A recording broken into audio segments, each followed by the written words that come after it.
News చూస్తున్నాం. ప్రపంచ దేశాలపై Trump సర్కార్ విధించిన ట్రేడ్ డీల్స్ పై సుప్రీంకోర్టు సంచలన తీర్పిచ్చింది. ఈ క్రమంలో భారత్ యుఎస్ ట్రేడ్ డీల్ పై అమెరికా మరింత దిగొచ్చింది. గతంలో విధించిన 25% టారిఫ్లను ఈ డీల్లో 18% తగ్గించిన అమెరికా తాజాగా సుప్రీంకోర్టు ఇచ్చిన తీర్పుతో ఆ సుంకాలను మరింత తగ్గించింది. భారత్పై విధించిన 18% టారిఫ్లను 10% తగ్గిస్తున్నట్లు వైట్ హౌస్ ప్రకటించింది. ఈ మేరకు తాజాగా ఉత్తర్వులు జారీ చేసింది. తగ్గించిన టారిఫ్లు ఫిబ్రవరి 24వ తేదీ నుంచి అమల్లోకి రానున్నాయి.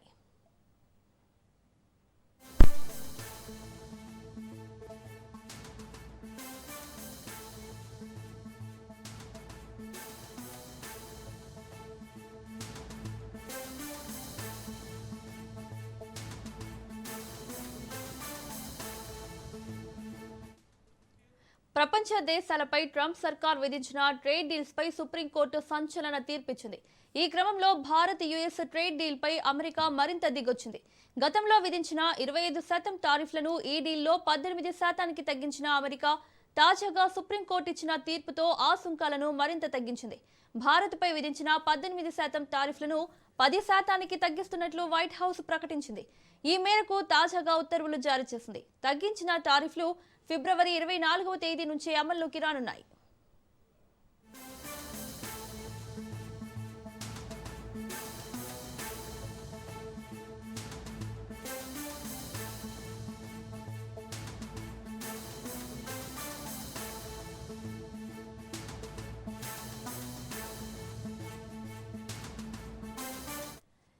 ఇదే అంశానికి సంబంధించి మరిన్ని అప్డేట్స్ మా ప్రతినిధి సైదులు అందిస్తారు. సైదులు, భారత్ పై విధించిన 18% టారిఫ్లను 10% అమెరికా తగ్గిస్తున్నట్లు ప్రకటించింది. పూర్తి డీటెయిల్స్ ఏంటి? మౌనిక, అమెరికా అధ్యక్షుడు ట్రంప్ మరో సంచలన ప్రకటన చేశారు. 10% గ్లోబల్ టారిఫ్ ఖచ్చితంగా విధిస్తానని ఆయన వెల్లడించారు.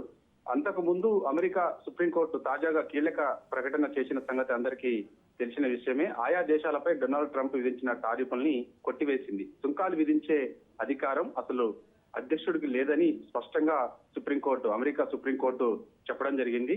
ఇప్పటి వరకు వసూలు చేసినటువంటి అంటే ఆయా దేశాల నుంచి సుంకాలు వసూలు చేసిన మొత్తాన్ని సదరు దేశాలకు తిరిగి ఇచ్చేయాలని అమెరికా సుప్రీంకోర్టు తాజాగా వెల్లడించింది. అయితే అమెరికా సుప్రీంకోర్టు ఇచ్చిన తీర్పుపై డొనాల్డ్ ట్రంప్ స్పందించారు.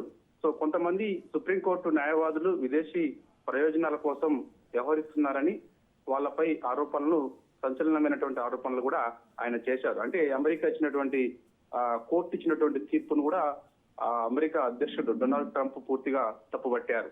అమెరికాను రక్షించే ప్రయత్నంలో భాగంగా తాను నిర్ణయాలు తీసుకుంటున్నానని వివరించారు. అమెరికాని ఒక ప్రపంచంలోనే అగ్రగామి దేశంగా నిలబెట్టేందుకు ప్రయత్నాలు చేస్తున్నాను.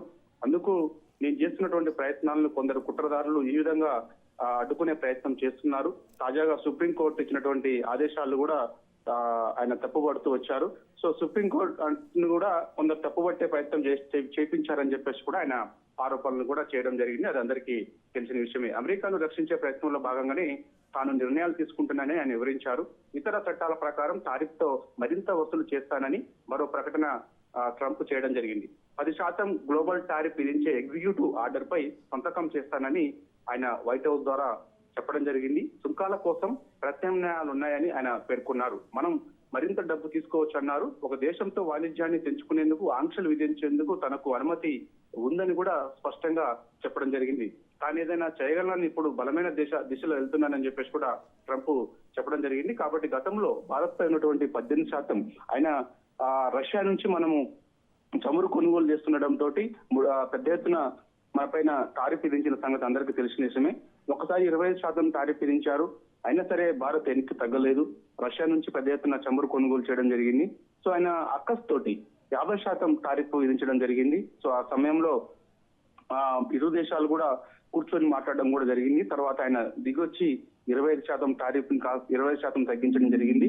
తర్వాత మరో కొంత తగ్గిస్తానని చెప్పేసి కూడా ఆయన వెల్లడించారు. 18% టారిఫ్ ప్రస్తుతానికి విధించడం జరిగింది. సో దాన్ని కూడా తగ్గిస్తూ 10% వరకు టారిఫ్ వేస్తామని చెప్పేసి కూడా చెప్పడం జరిగింది. కాబట్టి దీనిపైన భారత్ మరి కాసేపట్లో స్పందించే అవకాశం ఉంది, విదేశాంగ శాఖ కూడా.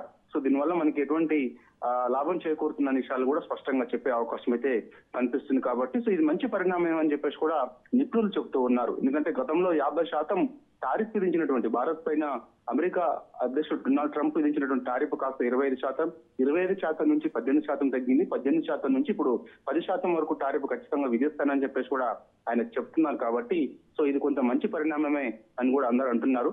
కాబట్టి దీని తర్వాత జరిగే పరిణామాలు ఏంటి అనేది కూడా మనకి భారత విదేశాంగ శాఖ మనకి మీడియా సమావేశంలో వెల్లడించే అవకాశం ఉంది, లేదంటే ఒక ప్రకటన కూడా విడుదల చేసే అవకాశం అయితే ఉంది. ఇది కానీ మంచి పరిణామే కాబట్టి ఎటువంటి మనకి దోహదపడుతుంది ఏంటనేది కూడా నిపుణులు మరి కొన్ని మనకు కొన్ని సంబంధించినటువంటి అంశాలు కూడా చెప్పే అవకాశం అయితే ఉంది.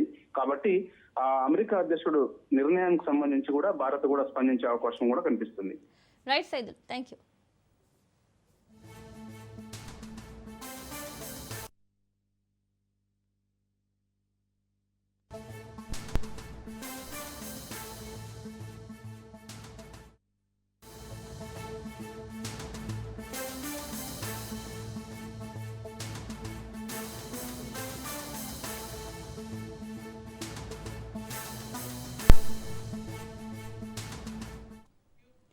బ్రేకింగ్ న్యూస్ చూస్తున్నాం. హైదరాబాద్ ఎఫ్ఎస్ఎల్ అగ్ని ప్రమాదం కేసులో కీలక మలుపు చోటు చేసుకుంది. అగ్ని ప్రమాదంపై ప్రత్యేక కమిటీ రిపోర్ట్ ఇచ్చింది.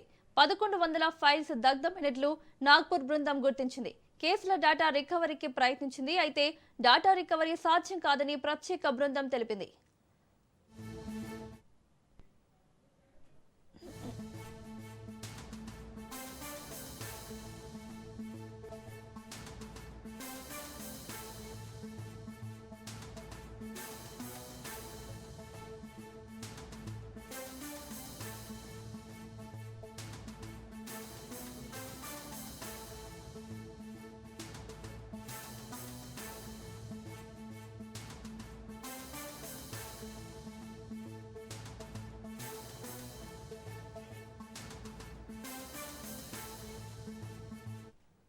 హైదరాబాద్ ఎఫ్ఎస్ఎల్ అగ్ని ప్రమాదం కేసులో కీలక మలుపు చోటు చేసుకుంది. అగ్ని ప్రమాదంపై ప్రత్యేక కమిటీ రిపోర్ట్ ఇచ్చింది. 1100 ఫైల్స్ దగ్ధమైనట్లు నాగ్పూర్ బృందం గుర్తించింది. కేసుల డేటా రికవరీకి ప్రయత్నించింది. అయితే డేటా రికవరీ సాధ్యం కాదని ప్రత్యేక బృందం తెలిపింది. ఇక ఇదే అంశానికి సంబంధించి మరిన్ని అప్డేట్స్ మా ప్రతినిధి ప్రవీణ్ లైవ్ లో అందిస్తారు. ప్రవీణ్.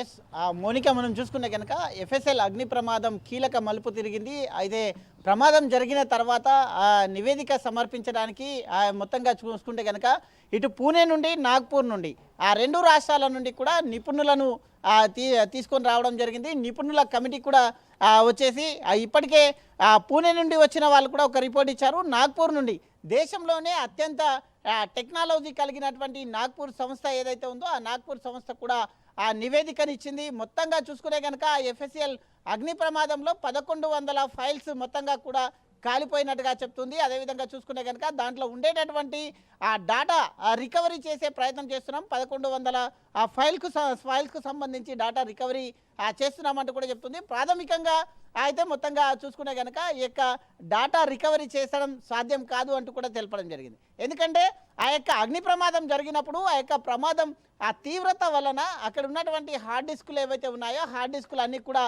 మొత్తంగా కాలిపోయినట్టుగా తెలుస్తుంది. అదేవిధంగా అక్కడ ఉన్నటువంటి ఫైల్స్ దాంట్లో ఉండేటటువంటి మెయిన్గా చూసుకుంటే డాక్యుమెంట్స్ కూడా కాలిపోయినట్టుగా తెలుస్తుంది. కాబట్టి ఈ నేపథ్యంగా చూసుకుంటే కనుక ఇది మొత్తంగా 1100 ఫైల్స్కు సంబంధించి అనేకమైన క్రిమినల్ కేసులకు సంబంధించి కొన్ని ఎవిడెన్స్ ఉంటాయి. అవి ఎవిడెన్స్ కూడా మొత్తంగా కూడా కాలిపోయినట్టుగా తెలుస్తుంది. కాబట్టి ప్రాథమికంగా వాటిని రికవరీ చేస్తామంటూనే ఈ యొక్క రికవరీ సాధ్యం కాదు అంటూ కూడా చెప్తున్నారు. అయితే ఈ యొక్క డిజిటల్ డేటా ఏదైతే ఉంటుందో ఆ యొక్క డిజిటల్ డేటాని రికవరీ చేసే ప్రయత్నం కూడా చేస్తున్నారు. ఇప్పటికే ఆ దేశంలోనే అత్యున్నత టెక్నాలజీ కలిగినటువంటి నాగ్పూర్ బృందం మొత్తంగా కూడా ఒక నివేదికను సమర్పించింది. ఆ నివేదిక ప్రకారంగా చూసుకునే కనుక డేటాను తిరిగి పొందలేమంటూ కూడా చెప్తున్నారు. అయితే ఇప్పుడు అధికారుల నెక్స్ట్ స్టెప్ ఏ విధంగా ఉంటుంది అనేది, అయితే ప్రమాదం జరిగిన తీవ్రతను కానీ ప్రమాదంలో దగ్ధమైనటువంటి అయితే మొత్తంగా హార్డ్ డిస్కులు అవన్నీ ఉన్నాయో వాటిని అన్నిటిని కూడా కోర్టుకు సమర్పించేది ఉంటుంది. కోర్టుకు సమర్పించిన తర్వాత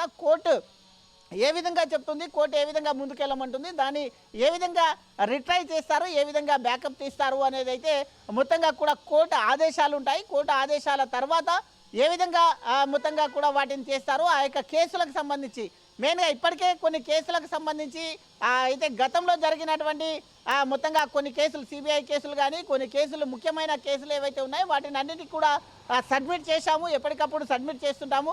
కొంత రీసెంట్గా జరిగినటువంటి ఏదైతే ఉంటుందో అవి మాత్రమే ఉన్నాయంటూ కూడా చెప్తున్నటువంటి పరిస్థితి. అయితే మొత్తంగా చూసుకుంటే కనుక ఆ యొక్క 1100 ఫైల్స్లలో ఏ కేసులు ఉన్నాయి అనేది అయితే మెయిన్గా తెలియాల్సి ఉంటుంది. అధికారుల విచారణ జరిపిస్తారు. ఈ యొక్క నివేదిక, పూర్తి నివేదిక ఇంకా ఇవ్వాల్సి ఉంటుంది. ప్రాథమికంగా అయితే ఆ యొక్క 1100 ఫైల్స్ ఆ యొక్క డాటా అయితే రికవరీ చేయడం, రిట్రైవ్ చేయడం సాధ్యం కాదు అని చెప్తున్న నేపథ్యంలో ఇంకా కూడా దాన్ని అఫీషియల్గా ఇంకా ధృవీకరించాలి. అదేవిధంగా ఇంకా అధికారులు కూడా నెక్స్ట్ స్టెప్ ఎలా ఉండబోతుంది, కోర్టుని ఆశ్రయిస్తారా లేదంటే ఇంకేదైనా నిపుణుల బృందాన్ని తీసుకొని వచ్చేసి ఏ విధంగా రిట్రైవ్ చేయొచ్చు అనే కోణంలో అయితే మొత్తంగా కూడా దర్యాప్తు చేస్తారా అయితే చూడాలి. కానీ మొత్తంగా చూసుకుంటే కనుక ఆ డిజిటల్కు సంబంధించినటువంటి కొంత మేర డాటా రికవరీ చేసే ప్రయత్నంలో కూడా ఉన్నట్టుగా తెలుస్తుంది. కాబట్టి దీనికి సంబంధించినటువంటి ఏ కేసులు మెయిన్గా చూసుకుంటే కనుక కొన్ని కీలకమైన కేసులకు సంబంధించి కానీ ఇటు క్రిమినల్ కేసులకు సంబంధించిన కానీ ఎవిడెన్స్ మొత్తంగా కూడా ఈ యొక్క ఫోరెన్సిక్ ల్యాబ్లో ఉంటుంది. కాబట్టి అదేవిధంగా మన తెలంగాణ రాష్ట్రంలోనే కాకుండా ఇతర రాష్ట్రాల నుండి కూడా కొన్ని కీలకమైన కేసులు ఇక్కడికి వస్తూ ఉంటాయి. కాబట్టి ఎఫ్ఎస్ఎల్ అంటేనే చాలా ఫేమస్ అయినటువంటిది.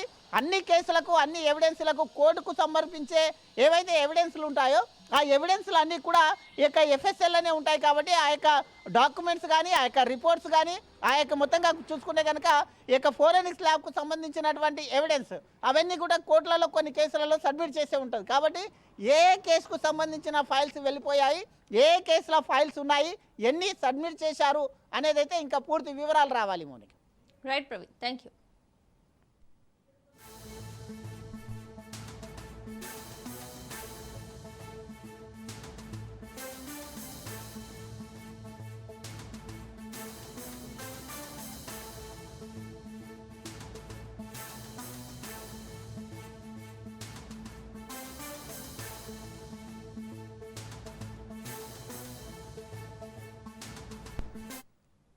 బ్రేకింగ్ న్యూస్ చూస్తున్నాం. వికారాబాద్ జిల్లా తాండూరులో కలకలం రేగింది. 7వ వార్డు బీఆర్ఎస్ కౌన్సిలర్ ఇర్షాద్ పై రాత్రి గుర్తు తెలియని వ్యక్తులు దాడి చేశారు. ఇర్షాద్ పరిస్థితి విషమంగా ఉండడంతో హైదరాబాద్ కు తరలించారు. కుటుంబ కలహాల నేపథ్యంలో దాడి జరిగిందా, రాజకీయ కోణంలో దాడి జరిగిందా అనే కోణంలో పోలీసులు దర్యాప్తు చేస్తున్నారు.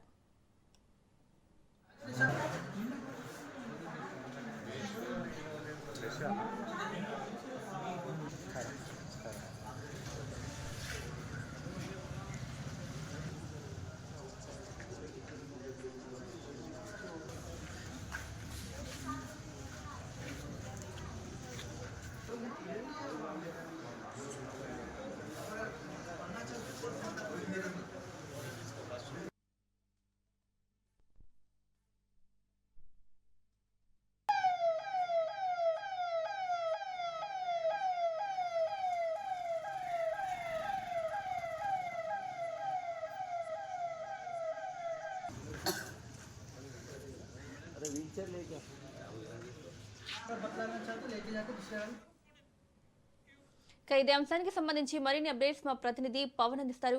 పవన్, వికారాబాద్ జిల్లా తాండూరులో 7వ వార్డు బీఆర్ఎస్ కౌన్సిలర్ ఇర్షాద్ పై దాడి జరిగినట్లు తెలుస్తోంది. డీటెయిల్స్ ఏంటి? వికారాబాద్ జిల్లా తాండూరు పట్టణంలో నూతనంగా ఎంపికైన బీఆర్ఎస్ సంబంధించిన పార్టీ 7వ వార్డు కౌన్సిలర్ పై ఇర్షాద్ పైన అర్ధరాత్రి దాడికి కూడా పాల్పడ్డారు. అయితే దాడికి పాల్పడ్డారు ఎవరనేది మాత్రము ఇంకా క్లారిటీ రాలేదు. అయితే పోలీసులు మాత్రం ఇప్పటికే దీనికి సంబంధించి ఇన్వెస్టిగేషన్ కూడా చేస్తున్నారు. అయితే ఇది రాజకీయ కుట్రనా లేకపోతే కుటుంబ కలహాల నేపథ్యమా అనేది మాత్రము కొంత సమాచారం రావాల్సిందని చెప్పి కూడా ప్రధానంగా దీనిపైన పోలీసులు చెప్తున్నారు. అయితే మొత్తానికి ఆ యొక్క దీనిపైన పోలీసులు ఇప్పటికే ఈ విషయాన్ని కూడా ప్రారంభించారు. అయితే ఇర్షాద్ కూడా దీనికి సంబంధించి కౌన్సిలర్ ఎవరైతే ఇర్షాద్ ఉన్నారో అతను పోలీసులకు కూడా స్టేట్మెంట్ ఇచ్చారు. అయితే ఒక స్టేట్మెంట్ ఆధారంగా దర్యాప్తు చేస్తున్నామని చెప్పి పోలీసులు అంటున్నారు. అయితే అతనికి పరిస్థితి కొంత విషమంగా ఉండటంతో హైదరాబాద్ లోని ఒక ప్రైవేట్ ఆసుపత్రి కూడా తరలించారు. అయితే రాత్రికి సంబంధించిన దాడి ఎలా జరిగిందనే దానిపైన కూడా పూర్తిగా సీసీ ఫుటేజ్ కావచ్చు, దానికి సంబంధించిన ప్రత్యక్ష సాక్షులను కూడా పోలీసులు విచారణ కొనసాగిస్తున్నారు. మొత్తానికి కొంత సమయం అయితే కొంత క్లారిటీ వచ్చే అవకాశం కూడా కనిపిస్తుందని చెప్పి పోలీసులు అంటున్నారు. ప్రస్తుతం ఇర్షాద్ పరిస్థితి ఏ విధంగా ఉంది పవన్? ప్రస్తుతం అతని పరిస్థితి కొంత విషమంగా ఉందని చెప్పి కూడా స్థానికులు చెప్తున్న పరిస్థితి కనిపిస్తుంది. ఎందుకంటే మెరుగైన వైద్య చికిత్స కోసము హైదరాబాద్ లో ఒక ప్రైవేట్ ఆసుపత్రి కూడా ప్రారంభించారు. అయితే అతనికి ముఖ్యంగా చూస్తే అతని పైన అర్ధరాత్రి చాలా విచక్షణరహితంగా దాడి జరిగిందనేది మాత్రం ప్రధానంగా తెలుస్తుంది. దీనిపైన పూర్తిగా దర్యాప్తు చేస్తున్నామని చెప్పి పోలీసులు అంటున్నారు. Right Pavan, thank you.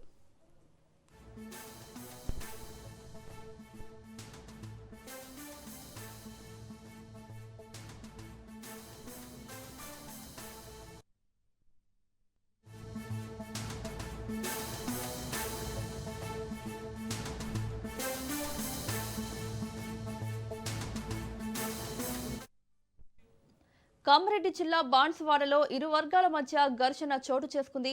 ఈ ఘటనలో ఓ కానిస్టేబుల్ కు గాయాలయ్యాయి. పట్టణంలోని ఓ మార్టులో ఓ వర్గానికి చెందిన పాటలను పెట్టడంతో మరో వర్గానికి చెందిన వ్యక్తి ఆ పాటలు ఎందుకు పెట్టారని అక్కడున్న ఓ బాలికతో గొడవకు దిగి బాలిక వీడియోలు ఫోటోలు తీయడంతో మార్టు సిబ్బంది ఆ వ్యక్తికి దేహశుద్ధి చేసి పోలీసులకు అప్పగించారు. బాలిక పోలీసులకు ఫిర్యాదు చేసింది. దీంతో విషయం తెలుసుకున్న మరో వర్గం ప్రజలు పెద్ద ఎత్తున పోలీస్ స్టేషన్ కు రావడంతో ఇంకో వర్గం జనం పెద్ద ఎత్తున తరలి వచ్చారు. అక్కడికి చేరుకున్న బాన్సువాడ, ఎల్లారెడ్డి డీఎస్పీలు విఠల్ రెడ్డి, శ్రీనివాసరావులు ఆందోళనలు చేస్తున్న వారిని సముదాయించే ప్రయత్నం చేసినా ఎవరూ వినకపోవడంతో పరిస్థితి చేయి దాటుతుందని జిల్లా ఎస్పీకి సమాచారం ఇచ్చారు. అప్పటికే ఇరు వర్గాల వారు రాళ్లతో పరస్పరం దాడులకు దిగారు. పూల దుకాణాలు, పండ్ల దుకాణాలు, బైక్లను ధ్వంసం చేశారు.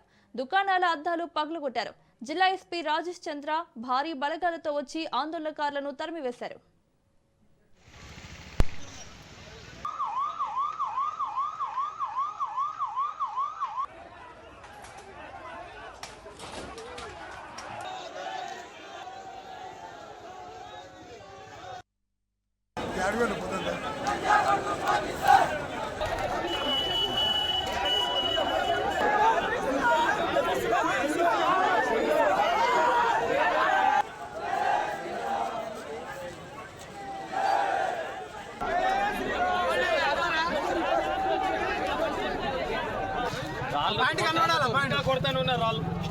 రాళ్ళు కొడతానున్నారు.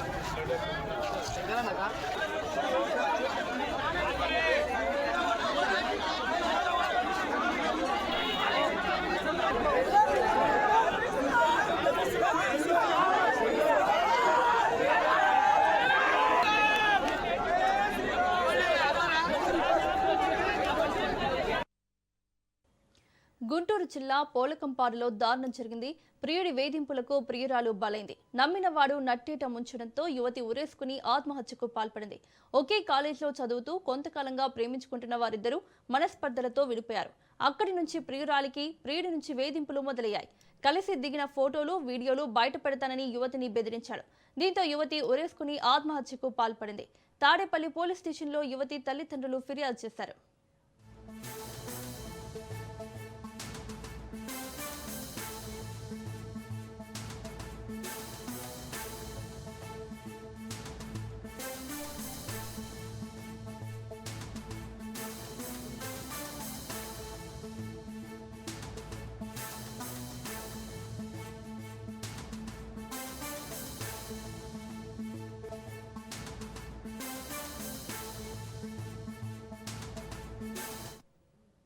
వికారాబాద్ జిల్లా యాలాల మండలం ఇందిరమ్మ కాలనీలో విషాదం చోటు చేసుకుంది. ఇంట్లో ఎవరూ లేని సమయంలో తల్లి, కొడుకు ఉరివేసుకుని ఆత్మహత్యకు పాల్పడ్డారు. స్థానికుల సమాచారంతో ఘటనా స్థలానికి పోలీసులు చేరుకున్నారు. ఘటనా స్థలాన్ని పరిశీలించారు. అనంతరం కేసు నమోదు చేసుకుని దర్యాప్తు చేపట్టారు.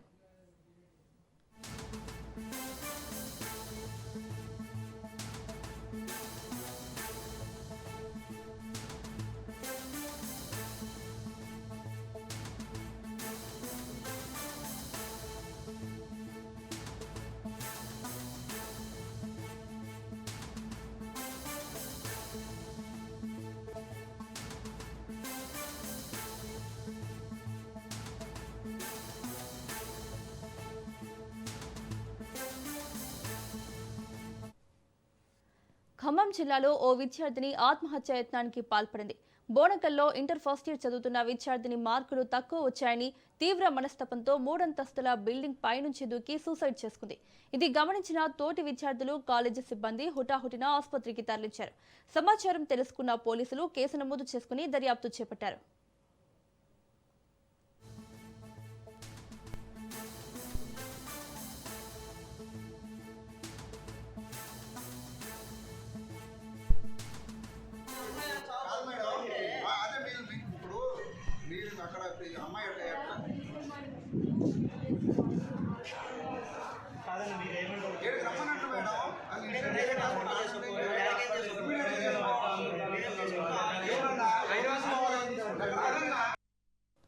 Sammakka Sarakka central tribal university Telangana vice chancellor professor YS Srinivas కూతురు వివాహం జరిగింది.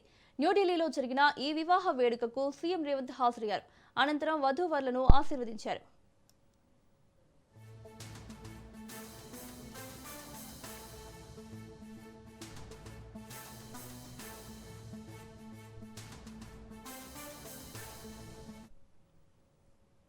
ఏపీలో సంచలనం కలిగించిన బీ ఫార్మసీ విద్యార్థిని ఆయిషా మీరా హత్య కేసును మూసేస్తున్నట్టు సీబీఐ కోర్టు ఉత్తర్వులను జారీ చేసింది.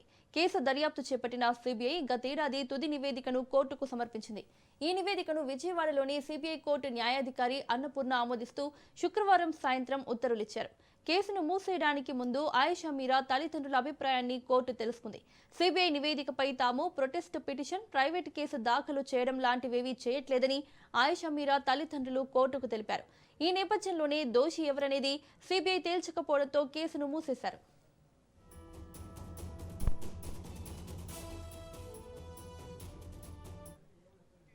రెండు 2019లో మొదలైన సీబీఐ దర్యాప్తు 2025 అక్టోబర్ వరకు సుదీర్ఘంగా 6 ఏళ్లు సాగింది. పోలీసులను సైతం సీబీఐ విచారించింది. మృతురాలి శరీర భాగాలను వెలికి తీయించి రెండోసారి పోస్ట్ మార్టం చేయించింది. అన్నింటినీ క్రోడీకరించి గతేడాది తుది నివేదికను కోర్టుకు సమర్పించింది. గతంలో దర్యాప్తు చేసిన అధికారులు సేకరించిన సాక్ష్యాలే ఉన్నాయని, అవి సత్యం బాబే నిందితుడు అని తేలుస్తున్నాయని, వాటిని గతంలో హైకోర్టు కొట్టేసిందని సీబీఐ నివేదికలో పేర్కొంది. హత్య జరిగి చాలా ఏళ్లు కావడంతో అంతకు మించి కొత్త సాక్ష్యాలు ఏవీ లేవని వెల్లడించింది.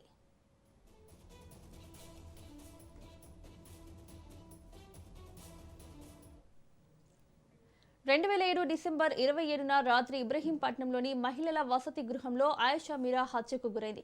కేసును దర్యాప్తు చేసిన పోలీసులు సత్యం బాబును నిందితుడిగా తేల్చారు. విజయవాడలోని మహిళా సెషన్స్ కోర్టు సత్యం బాబును దోషిగా తేల్చి శిక్ష ఖరారు చేసింది. కానీ ఈ కేసును 2017లో హైకోర్టు కొట్టేసి సత్యం బాబును నిర్దోషిగా విడుదల చేసింది. కేసును తిరిగి విచారించాలని, అసలు నేరస్తులను పట్టుకోవాలని ఆయిషా మీరా తల్లి అప్పట్లో హైకోర్టులో పిటిషన్ వేశారు. అనంతరం ప్రభుత్వం సిట్ను ఏర్పాటు చేసింది. 11 నెలల పాటు దర్యాప్తు చేసిన సిట్ దిగువ కోర్టులో కేసు ఆధారాలు ధ్వంసమయ్యాయని హైకోర్టుకు తెలిపింది. ఈ నేపథ్యంలో దర్యాప్తును 2019లో సీబీఐకి హైకోర్టు బదిలీ చేసింది.